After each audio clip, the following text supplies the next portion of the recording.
Breaking లో చూస్తున్నాం. కేసీఆర్ కి కాళేశ్వరం కమిషన్ నోటీసులు ఇవ్వడంపై తెలంగాణ జాగృతి భగ్గుమంది. తెలంగాణ జాగృతి ఆధ్వర్యంలో రేపు మహాధర్నా చేపట్టనుంది. గోదావరి నీళ్లను ఒడిసిపట్టి నెర్రెలు బారిన తెలంగాణ నేలను సస్యశ్యామలం చేసిన కేసీఆర్ కి కాంగ్రెస్ ప్రభుత్వం కుట్రపూరితంగా నోటీసులు ఇచ్చిందని జాగృతి అధ్యక్షులు కవిత మహాధర్నాకు పిలుపునిచ్చారు. తెలంగాణ జాగృతి తలపెట్టిన మహాధర్నాకు రాష్ట్రం నలుమూలల నుంచి కేసీఆర్ అభిమానులు, జాగృతి శ్రేణులు పెద్ద ఎత్తున తరలి రానున్నారు.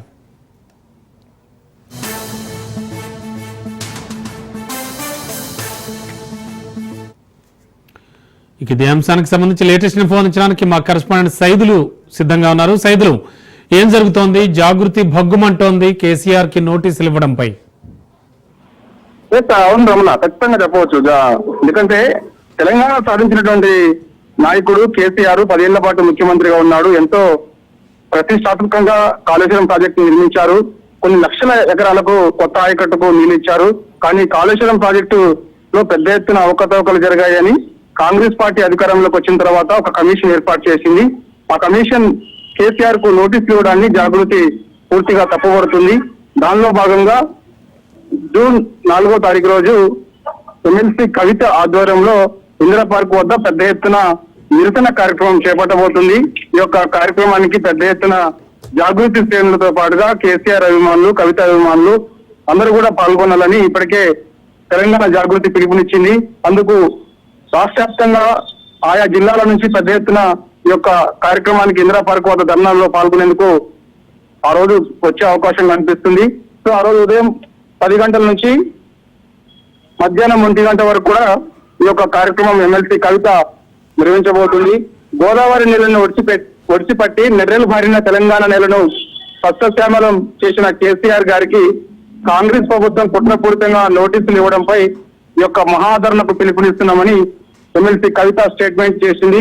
కాబట్టి ఖచ్చితంగా తెలంగాణ జాగృతి తలపెట్టిన మహాధర్నకు రాష్ట్రం నలుమూల నుంచి పెద్ద ఎత్తున తరలి రావాలని కవిత పిలుపునిచ్చింది. ఎందుకంటే దాంతో పాటుగా ఇక ప్రాణాయిత చేవేళ్లను కాళేశ్వరం ప్రాజెక్టుగా ఎందుకు రీడిజైన్ చేయాల్సి వచ్చింది? కాళేశ్వరం అందుబాటులోకి వచ్చిన తర్వాత రాష్ట్రానికి కలిగిన ప్రయోజనాలు ఏంటి?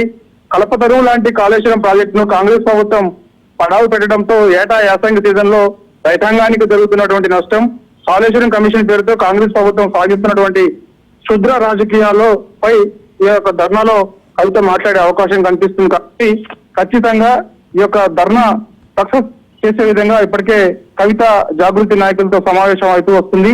సో ఆ రోజు అంటే యాక్చువల్ గా మనకి జూన్ 5వ తారీఖు రోజు కాళేశ్వరం కమిషన్ విచారణకి హాజరు కావాలని కాళేశ్వరం కమిషన్ కేసీఆర్ కు నోటీసులు ఇచ్చింది.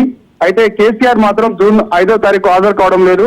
జూన్ 11వ తారీఖు రోజు కాళేశ్వరం కమిషన్ విచారణకు మాజీ ముఖ్యమంత్రి కేసీఆర్ హాజరవుతున్నారు. సో జూన్ 9వ తారీఖు రోజు మాజీ మంత్రి హరీష్ రావు ఈ యొక్క విచారణకు హాజరవుతున్నారు. కాబట్టి ఈ యొక్క నోటీసులు ఇవ్వడాన్ని పూర్తిగా జాగృతి తప్పుపడుతుంది. కాబట్టి జూన్ 4వ తారీఖు మాత్రం ఇందిరా పార్క్ వద్ద పెద్ద ఎత్తున కాళేశ్వరం కమిషన్ కేసీఆర్ కు నోటీసులు ఇవ్వడాన్ని పూర్తిగా తప్పుపడుతూ ఒక నిరసన కార్యక్రమాన్ని చేపడుతుంది. కాబట్టి సో ఈ యొక్క సభ ఏదైతే ఉందో, ఈ యొక్క నిరసన కార్యక్రమం ఏదైతే ఉందో 10 గంటల నుంచి 1 గంట వరకు కూడా ఉంటున్నట్టుగా కూడా తెలంగాణ జాగృతి అధికారిక ప్రకటన చేసింది. Ramana, okay, thank you Saidulu.